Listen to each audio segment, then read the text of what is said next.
Here's the 10 best bodyweight exercises you can do for arms. Get ready to grow bulbous biceps, tremendous triceps that are both big as well as strong. If you're bored of doing bicep curls at the gym with weights, you can always do calisthenics to effectively target your biceps. The ring curl is one of the few bicep-only exercises that you can do using calisthenics. What's unique about the ring curl is it increases your biceps width. This is because when we're doing the curls, our arms are in front of the torso, which preferentially biases the short head of the bicep. This means that your hard work is going to result in an increased biceps width. So when you're flexing your arms from the front, your arms are going to look wider.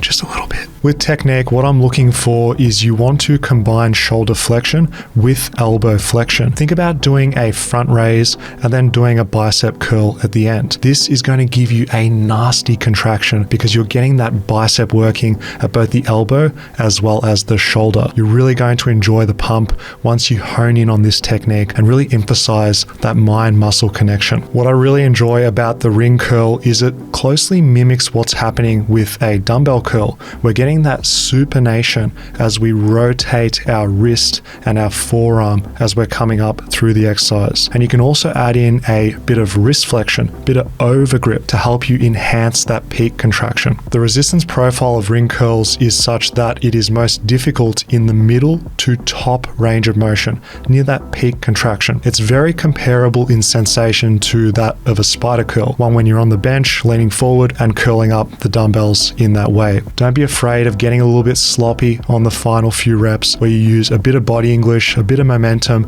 to help get you up through that difficult sticking point. And also don't be afraid of pushing it close to failure, beyond complete technical failure, going towards that muscular failure where you're barely getting a few elbow bends.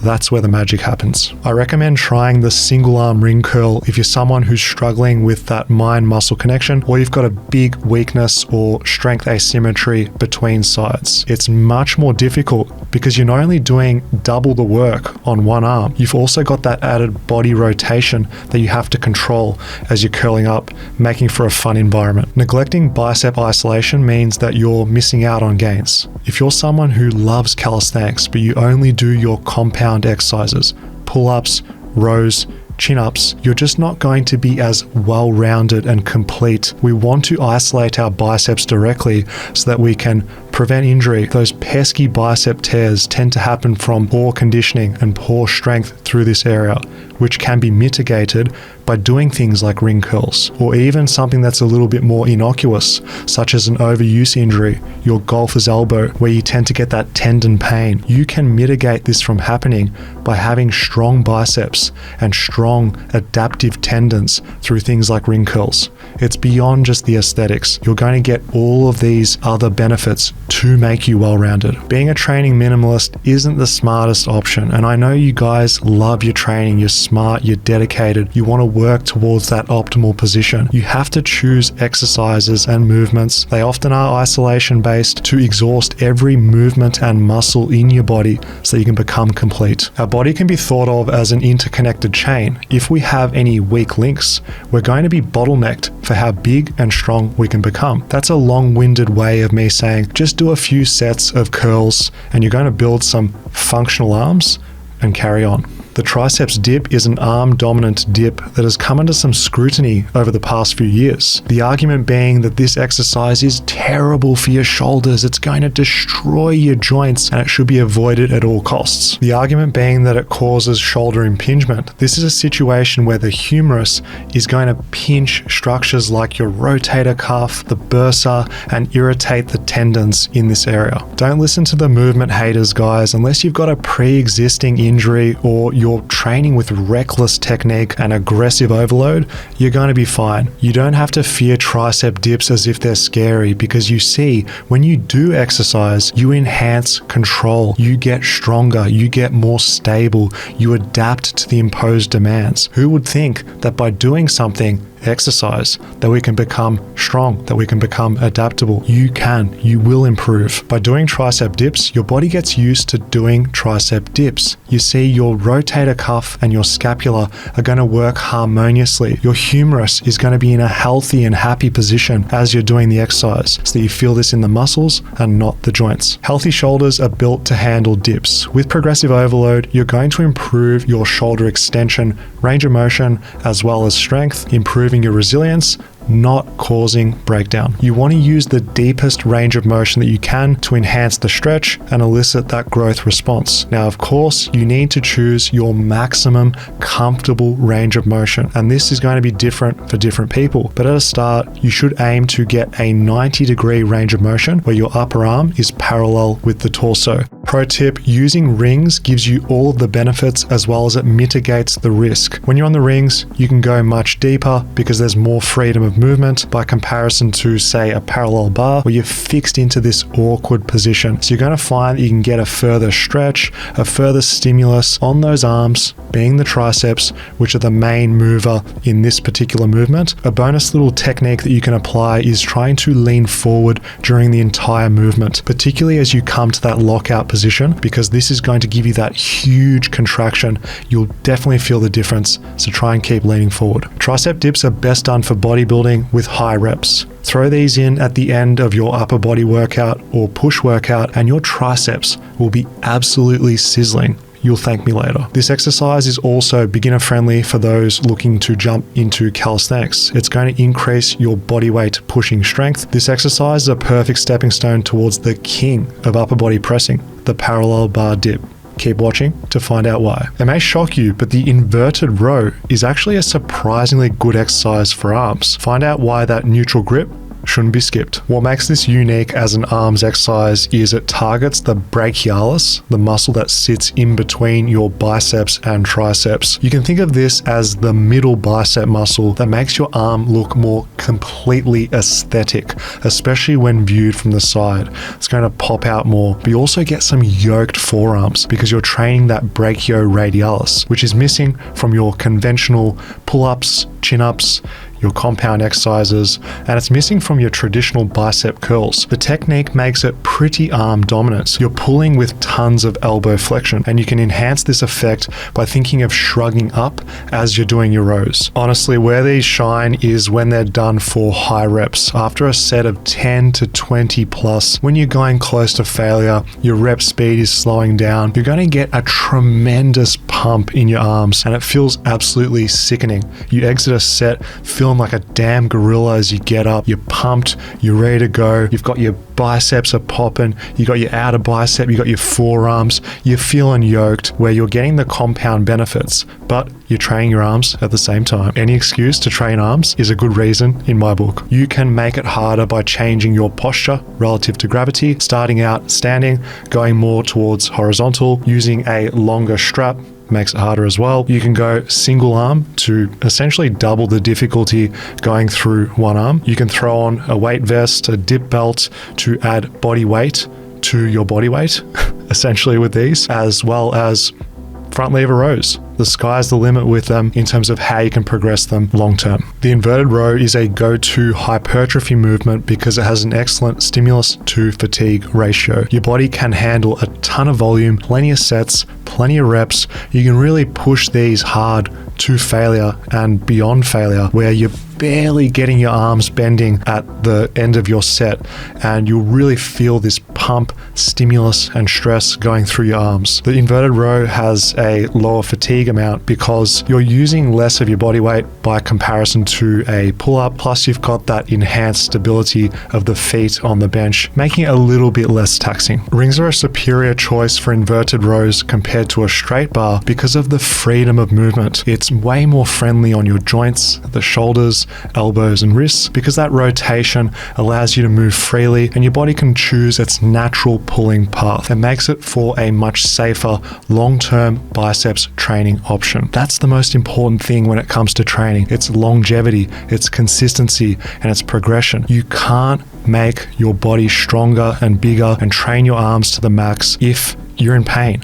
And if you're using rings and it feels good and you can stress the life out of your muscles. That's a great long-term option. Bodyweight tricep extensions are the equivalent of skull crushers at the gym. If you want complete aesthetics, you must be doing your overhead extensions to develop your arms. The reason why we want our arms overhead as we're doing elbow extension is because it targets the long head of your triceps. This muscle crosses both the elbows and the shoulders. So if you want to get all three heads of the triceps, then you must be putting your arms overhead and extending your elbows. This is a real fundamental principle. If you want those gargantuan arms, you look around at anyone doing bodybuilding or calisthenics movements, doesn't matter if it's weights or body weight, they're probably training their triceps overhead, and now you know why, because they're getting all three heads of the arms. And so should you. The advantage of doing tricep extensions is that it's an isolation exercise. You see, on things like push-ups, dips, overhead press, you're also targeting your chest, shoulders in addition to the triceps. So by doing isolation, it's a smart way of using your energy and time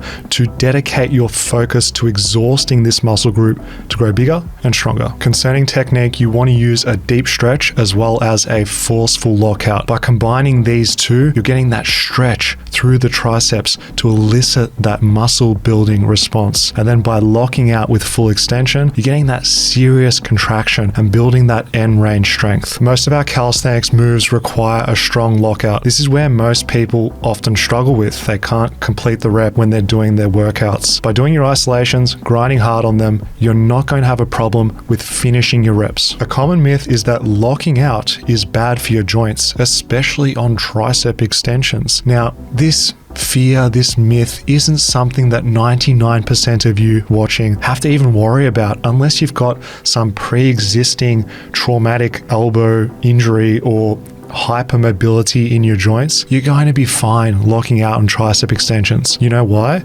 Because with exercise, we build joint stability, resilience, bulletproofing, and our body actually adapts to the imposed demands. So don't worry about it. Don't let some average pencil neck fear-mongering pessimist stop you from locking out on elbow extensions. You'll be okay. The beauty of calisthenics skull crushers is as long as if there's room for your head to move and get a full elbow stretch, then you're going to have an effective exercise. So whether you're doing these at the park on a low bar, or you're at prison doing it off your bunk bed, or you're stuck at home and you have to use a table, or you're at the gym and you have to use a Smith machine for its best intended purpose, you can train the skull crusher with no problem. You don't need weights. You don't need cables or machines. The body understands the language of resistance. So as long as if you're training your muscles hard, close to failure, with enough volume, calisthenics is a viable option for building muscle. Oh, you're just training your triceps for vanity purpose, just for looks, all show, no go. Here's some real talk. A bigger muscle has the potential to be a stronger muscle. By growing a bigger horseshoe in that tricep, you're going to have functional carryover to your compound exercises, such as push-ups, handstand push-ups,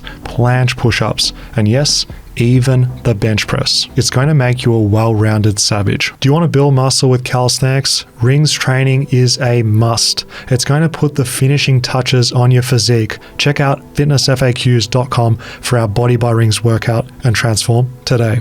The chin-up should be your go-to choice for bigger biceps, not pull-ups.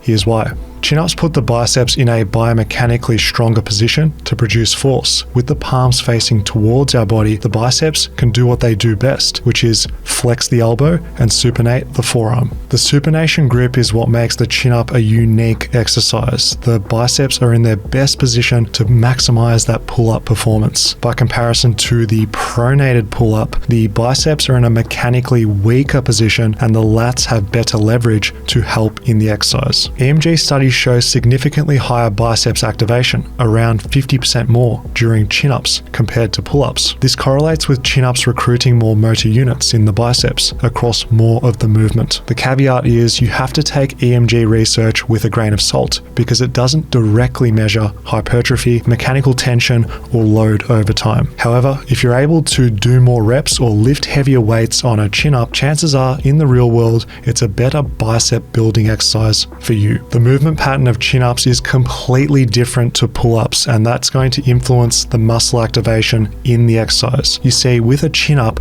we're moving in the sagittal plane of motion. Our elbows are moving forward and back like this. There's a ton of elbow flexion, so the biceps are recruited heavily. Compared to a pull-up, it's more in the frontal plane of motion. You've got wider grip, flared elbows, and you're doing a lot of adduction, which is going to emphasize more of the lats. For me, the weighted chin-up has been in my workout rotation for years, and here's why. It's got a lifetime of progressive overload. You're never going to outgrow it. You can keep adding heavier weights to your body over time and remain challenged. You've got a ton of mechanical tension, which is great for growth. Because the chin-up is a compound exercise, you can load this bad boy up as heavy as you need to, and the raw stimulus that you get from a weighted chin-up is just going to absolutely blow anything you can do on a biceps curl isolation out of the water. Tell me how heavy you can chin up, and I will tell you how big and strong your biceps are. If we compare a beginner who's doing bodyweight chin-ups to a beast doing plus 40 kilo chin-ups, the difference is going to be absolute night and day in terms of their muscle size. The truth is, gains are slow in naturals. It's going to take months or years to see any visual difference in the amount of muscle that you have. So performance is one of the best proxies that we can use to see if we're improving. Because if your weighted chin-up numbers are trending up over time, you can be safely assured that you're going to be getting bigger as a byproduct to that. Besides, seeing this performance trend upwards gives you a level of satisfaction and intrinsic motivation that can't be bought. It has to be earned. A pro tip for pain-free chin-ups where you can get that bicep bias without the joint pain: use the half supination grip. You'll find this set up at most cable stations in the gym or even well-equipped squat racks. If I'm not using rings to do my chin-ups, I'm opting for that half supination every day of the week. For my fellow bros watching who struggle with that overhead mobility, the half supination grip is going to give you the best of both worlds, where you're stimulating the muscle but you're not feeling the aches and pains. It's such a shame when I see people discard the chin-up because they've tried the straight bar version. It hurts their elbows, they don't like the way it feels, so they throw away the exercise. You're smarter than that. You know you can use a half supination grip or rings to still do the chin up and get the benefits. Today's video is all about arms, and if you're looking to do your dips to bias your triceps, you just need to keep an upright torso. This gives you more shoulder extension to stretch your triceps. When you combine this posture with a strong lockout at the top, your triceps will be absolutely blasting big time. For strong pain-free dips, you have to respect the scapula. I don't want you doing dips with these shrugged up shoulders like this because it makes you weaker. It also increases the joint force going through your shoulders, and it's not a good idea for long-term longevity of your dip training. Instead, you want to pack the shoulders down away from your ears, getting into that shoulder depressed position. This is going to activate that serratus anterior and lower traps on your back to give you a nice stable platform in which to do dips. You're going to be stronger, so your performance is going to be better, more reps, lifting more weight on your dip, and you're also going to decrease that injury risk when you're doing your training. Let's talk about how to progress your dips beyond just the standard increased reps, sets, and weight lifted over time. Tempo dips are an absolute game changer. So instead of just blasting through the negative and doing really explosive dips, you're going to take around 2 to 3 seconds on every negative. This is going to build that eccentric control, enhance that proper technique we just spoke about with the depressed position. And it's also going to ingrain good technique habits for when you get tired, which will happen in your dips. Pause dips are another personal favorite of mine that are humbling. You're going to pause in the deep dip for 1 to 2 seconds. Doesn't sound like much when we're just talking about it, but boy, does it change the game of the dip. It's going to help you with getting a consistent form standard. We all know this, dips can be tricky to hit that depth. If you practice pause dips, you'll reliably and repeatedly hit that 90 degrees or deeper position every single time. Pause dips are great because it takes away that stretch reflex, that elastic recall. So you're building that brute strength, and it's really joint friendly too. You'll hit your muscles hard, build brute strength, and you'll have another variation of dip to keep you challenged. Additionally, the pause helps you with building more muscle because you're spending more time under tension in that stretch, which is a helpful way to get into more gains. Parallel bar dips are one of the best exercises for growing bigger triceps. But don't dips also target the shoulders and chest as well? Why can't we just do triceps isolation instead? Yes, but the advantage of dips is how heavily we can load the triceps. You see, load is all relative. If you're someone who finds bodyweight dips heavy and hard, then that's plenty of stress going through the triceps. But it's that longevity piece, how much load you can continue adding to the dip over time. 1 plate, 2 plate, etc. It's all going to help. There's more absolute load potential with the dip due to the compound nature. You're just going to lift so much heavier on a dip compared to a single joint triceps isolation exercise. Basically, compound exercises recruit more muscle fibers, there's more mechanical tension, and there's more room for progressive overload by comparison to most tricep isolations. Why are dips sometimes called the squat of the upper body? Well, you're folding your arms in half in a dip, just like you're folding your legs in half on a squat. It's that long-term progressive overload capacity with dips, which is what makes this shine. The movement pattern similarity, upper body versus lower body, makes the weighted dip a classic calisthenics compound. If you want to train dips but your gym or park doesn't have the right equipment, the dip bars feel awkward, I recommend using rings. The advantage of ring dips is now you've got movement in the forward to back, side to side, and also rotational planes of motion. This extra stability that you have to generate yourself increases muscle activation and it forces you to work harder. Just doing bodyweight ring dips is humbling. I'm saying from a beginner all the way through to advanced. It's what's called a self-limiting exercise. Because of that unstable environment, just your body weight is going to feel hard and you don't have to throw on heavy weights to be challenged. With parallel bar dips, you can find a way to muscle your way through or use some momentum to get through the hard parts of the dip. With the rings, there is no way of hiding. If you've got any weakness in your scapula or strength deficits side to side, a lack of core strength, it's going to become abundantly clear. I like recommending ring dips to my students because it forces movement quality. You have no choice but to slow down the dip.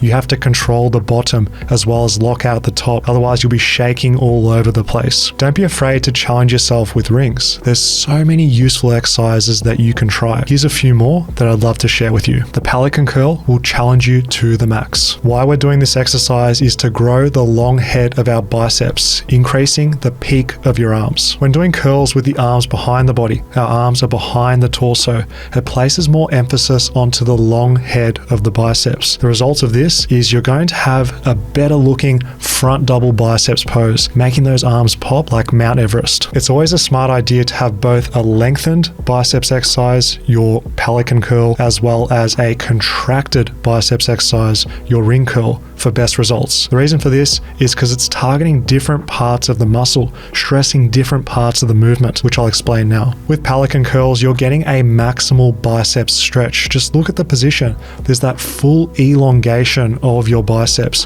which is a really powerful growth stimulus. By comparison to a standing curl, bless it, decent exercise in its own right, but you're not getting that same level of stretch and stress as this one. In terms of difficulty, Pelican Curls are most challenging at the start position when your biceps are working at a mechanical disadvantage. This challenge, it's tough, but it will change you by comparison to the resistance profile of a normal curl where it's challenging at that midpoint range of motion. The best rep range for Pelican Curls is definitely 5 to 10. The reason being the eccentric takes a hella long time. The time under tension feels like an eternity. So after 5 to 10 reps, you'll find that this is the perfect blend where you can concentrate, give a good mental and physical effort, lock in, grind through the reps, and have a nice range for you to stick within and progress your intensity. Speaking of progression, the best way to do so with this movement is by working closer towards the ground, lowering your ring straps, working towards that horizontal position, employing other things such as slower negatives, and lastly,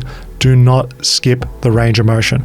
I don't want to see these bent elbow Pelican Curls. Strive for that full elbow extension. Build that tissue resilience. Challenge your muscles and you will grow. The handstand is a great exercise for building up your tricep strength isometrically. The problem many beginners have with handstands is they just try and kick up, bail, fail, kick up again, hold, and they're limited by their balance.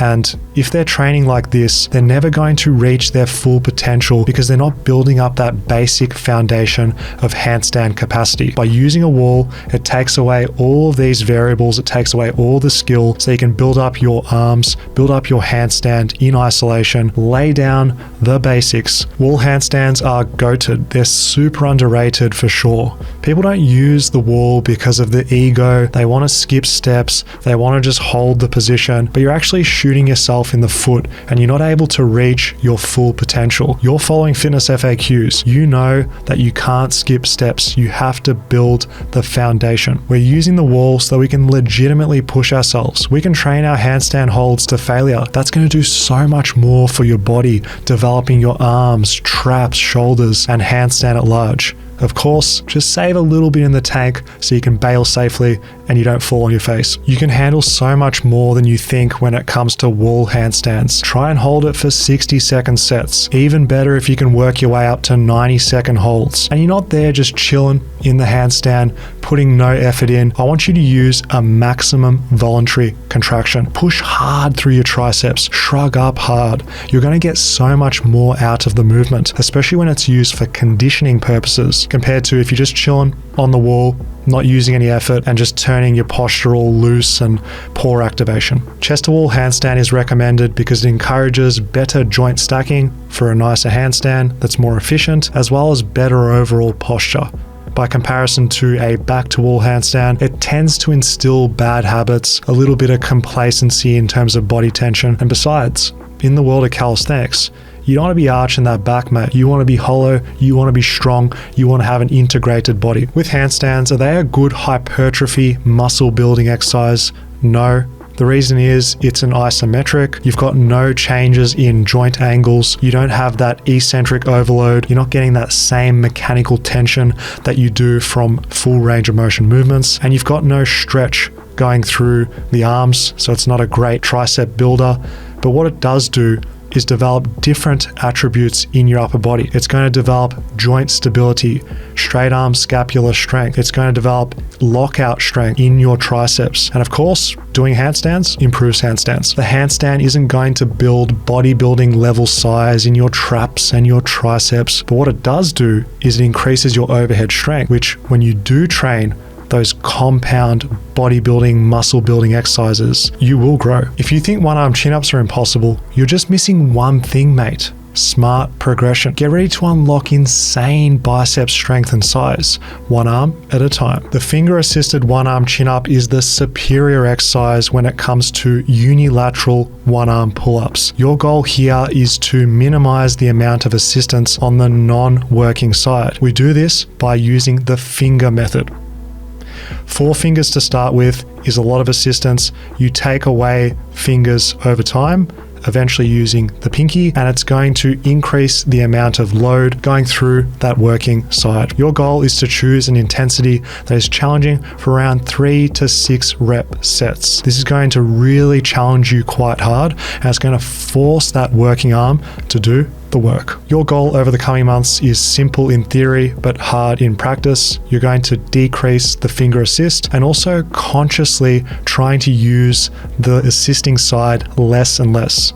Before you know it, you'll be pulling predominantly with that one arm. Depending on the amount of finger assist, you're probably lifting about 60 to 90% of your body weight on one arm, which makes this unilateral calisthenics exercise plenty challenging. A bonus benefit of using rings for your chin-ups is you're less likely to get golfer's elbow and overuse injuries. This exercise is hard. There's a lot of force and stress going through one arm, which is great for growth, great for strength, but it comes at a cost. You have to respect how much intensity and load is going through these tendons through here. Rings mitigate the risk of injury because of all those degrees of freedom that we've spoken about. You combine ring, one arm style chin-up training with patient progression, load management, you're going to be fine. But the long-term goal is to use this exercise as a stepping stone towards the one-arm chin-up. Don't bother with doing one-arm lat pull-downs and all these free weight or gym exercises. If you want strength, you need to be specific. If you have a goal of doing a one-arm chin-up someday, we have to chase the challenge, and if we want to get specific strength, we should do similar exercises. I would always start with my non-dominant or weaker side first. So for me, I always start my left arm first. For my set, I rest for around 30 to 60 seconds before continuing onto the other unilateral side. A common question is, should I do more reps or sets on my weaker side and less on my stronger side? Keep it simple, do the same amount of work on both. If you prioritize the weaker side first in the set, then you'll probably end up getting towards a point of balance over time. But if you always have a stronger side, don't stress, that's completely normal too. The ring support will make your lockout strength unbreakable. Here's how to unlock your triceps' full potential. This exercise can be done in either a dip or a push-up position. The principles and progressions I'm about to teach you apply to both. The benefit here is it develops that important straight arm scapular strength, rotator cuff robustness in your shoulder, joint integrity and tendon health in your elbows, and most importantly, mastery over the chaos which is rings training. Of course, the transfer is going to be very noticeable on all of your calisthenics exercises that require a strong lockout. Think your push-ups, your dips, your handstands, your muscle-ups. They're all going to benefit from building the basic foundation of ring support. All right, cool. So how long should I be holding my ring support to get the gains? I recommend doing 30 to 60 second sets. Now, to understand what this means in intensity, when doing isometrics, you can use the divide by 2 calculation. So if you're doing a 30-second hold on your support, if you divide it by 2, this equates roughly to doing 15 reps in terms of effort. If you were to do, say, a 60-second hold, this would equate to 30 reps. So you can see the longer that you hold an exercise, it's building strength endurance. The shorter you hold an exercise, it's biasing a little bit more strength. Support holds, they're not the most sexy. It's not going to get a ton of likes on social media, but you know what will happen? You'll have a rock solid lockout, and people will ask you, how'd you get so good at calisthenics? And they're going to expect you to have just skipped all these steps, but no, you're in the trenches, you out here grinding, man. You know the importance of building up this foundation, because now your joints and your tendons, man, with these support holds, they'll be ready to handle what you're going to throw at it, be it skills, be it weighted calisthenics. And you don't have to show people that you do this, but I think it's important that you do tell them that this stuff makes part of a well-rounded program. It keeps you in the game. It gives you that longevity. It builds up that strength so you've got no bottlenecks. That's the value of the support. These gymnasts you see at the highest level, they're still doing their conditioning, man. They're doing their front supports in a push-up. They're doing their support holds in the dip in some way. You think your body can just magically do this? You're born from the womb and you can just have a strong ring support? Now, to make your support training a little bit more fun and less monotonous, I like to add in a dynamic movement challenge. Moving the rings out side to side, you're creating this artificial perturbation to voluntarily challenge yourself. So making it harder, and you can also do circles in the clockwise and counterclockwise direction. I always find that adding some dynamic elements to a isometric movement makes the time go a little bit quicker, and the suffering isn't as intense as if you're just holding it there, questioning your life choices, breathing, feeling stressed as it gets harder. You can take this to the next level by literally swinging on the apparatus. It's much harder to stabilize yourself and keep that lockout position. You can also use longer ring straps to make it harder, shorter ring straps to make it easier. And if you're really struggling with support holds as a beginner, you can always rest the elbows on the straps just for a little bit while you build your strength. Before long, you can take off your training wheels, keep those elbows clear of the straps, and train hard. If you can handle support holds on the rings, in the push-up, in the dip, you're going to have absolutely no problem locking out on any calisthenics movement because you've got this base foundation. You can apply this strength into harder things, and the transition to these more advanced skills, your planches and stuff, won't be such a shock to your system. There you go, legends. You're now armed with extra exercises in your toolbox to make you well-rounded. See you next time.